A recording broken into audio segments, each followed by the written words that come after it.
भारतीय न्यूज, सीधा, सटीक और निष्पक्ष। नमस्कार दोस्तों, स्वागत है आपका शिक्षा जंक्शन में। मैं हूं आपके साथ वानी। आज हम बात करेंगे एक इम्पॉर्टेंट इकोनॉमिक कॉन्सेप्ट के बारे में, टैरिफ। सिंपल शब्दों में टैरिफ एक टैक्स होता है जो देश अपने यहाँ इंपोर्ट होने वाले माल पर लगाता है। मतलब अगर इंडिया अमेरिका से कोई माल इंपोर्ट करे और उस पर 20% टैरिफ लगा हो तो वो प्रोडक्ट यहाँ और महंगा बिकेगा। आप सोच रहे होंगे गवर्नमेंट ऐसा क्यों करती है, तो चलो स्टेप बाय स्टेप समझते हैं। टैरिफ बेसिकली दो काम करता है, रेवेन्यू कलेक्ट करना, इंपोर्ट पे टैक्स लगा के पैसा कमाना, लोकल इंडस्ट्री को प्रोटेक्ट करना, फॉरेन माल को महंगा बना के ताकि लोग ज़्यादातर लोकल प्रोडक्ट्स ही खरीदें। टैरिफ दो तरह के होते हैं। प्रोटेक्टिव टैरिफ, ये इंपोर्ट को महंगा बनाता है ताकि डोमेस्टिक कंपनीज को एडवांटेज मिले। एग्जाम्पल, अगर चीप चाइनीज़ टॉयज़ इंडिया आएंगे तो इंडियन टॉय मेकर्स का बिजनेस बंद हो जाएगा, तो गवर्नमेंट उन पे टैरिफ लगा देती है।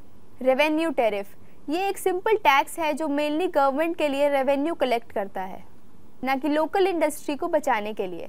एग्जाम्पल समझे, इंडिया अपना क्रूड ऑयल बहुत इंपोर्ट करता है, उस पर कस्टम ड्यूटी लगाता है और गवर्नमेंट को डायरेक्ट पैसा मिलता है। टैरिफ से इंडिया को क्या फ़ायदा होता है?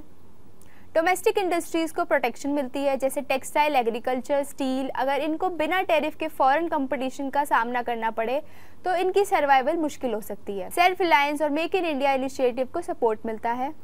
इंडिया के टोटल टैक्स कलेक्शन का एक बड़ा हिस्सा कस्टम ड्यूटीज से आता है। 2023 और 24 में अप्रॉक्स 2.1 लाख करोड़ रेवेन्यू सिर्फ कस्टम ड्यूटी से मिला। एम्प्लॉयमेंट सपोर्ट, जब लोकल इंडस्ट्रीज बची रहती हैं तो वहाँ जॉब्स क्रिएट होती हैं। अगर सस्ता माल इंपोर्ट हो जाए तो लोकल फैक्ट्रीज बंद हो सकती है और बेरोजगारी बढ़ सकती है। अब बात करते हैं नुकसान की। सबसे बड़ा नुकसान कंज्यूमर्स को होता है, क्योंकि जो इंपोर्टेड माल महंगा हो जाता है उसका बर्डन डायरेक्टली आम आदमी की पॉकेट पर पड़ता है। इन्फ्लेशन बढ़ता है, जब इंपोर्टेड रॉ मटेरियल महंगा होता है तो उससे बने प्रोडक्ट्स भी महंगे हो जाते हैं, जैसे कि मोबाइल फ़ोन्स, इलेक्ट्रॉनिक चिप्स या फ्यूल। अगर इंडिया किसी कंट्री के माल पर टैरिफ लगाता है तो वो कंट्री भी हमारे एक्सपोर्ट्स पर टैरिफ लगा सकती है। ये ट्रेड वॉर बन जाता है। कंपनीज टैरिफ प्रोटेक्शन में रिलैक्स्ड हो जाती है और इनोवेशन कम करती है। रीसेंट एग्जांपल से समझें तो यूएस ने इंडिया के एक्सपोर्ट्स पर 25 से 50% का टैरिफ लगा दिया। इससे सबसे ज़्यादा हिट हो रहे हैं टेक्सटाइल्स, जेम्स और jewellery, leather and furniture sectors.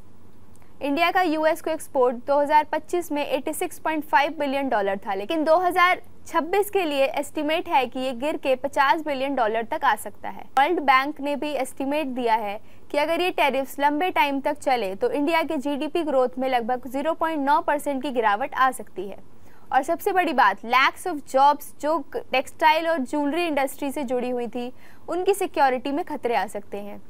India की गवर्नमेंट का स्टेप, एक्सपोर्ट डाइवर्सिफिकेशन। सिर्फ यूएस और यूरोप पर डिपेंड ना रह के इंडिया मिडिल ईस्ट, अफ्रीका और लैटिन अमेरिका में नए मार्केट्स एक्सप्लोर कर सकता है। टेक्सटाइल और स्मॉल एक्सपोर्टर्स को सरकार ने स्पेशल सब्सिडी और रिबेट स्कीम्स दी हैं ताकि ज़्यादा से ज़्यादा चीज़ें इंडिया में ही प्रोड्यूस हो और इम्पोर्ट्स कम हो जाएं। WTO के थ्रू भी इंडिया यूएस के टैरिफ्स को चैलेंज करने की कोशिश कर रहा है।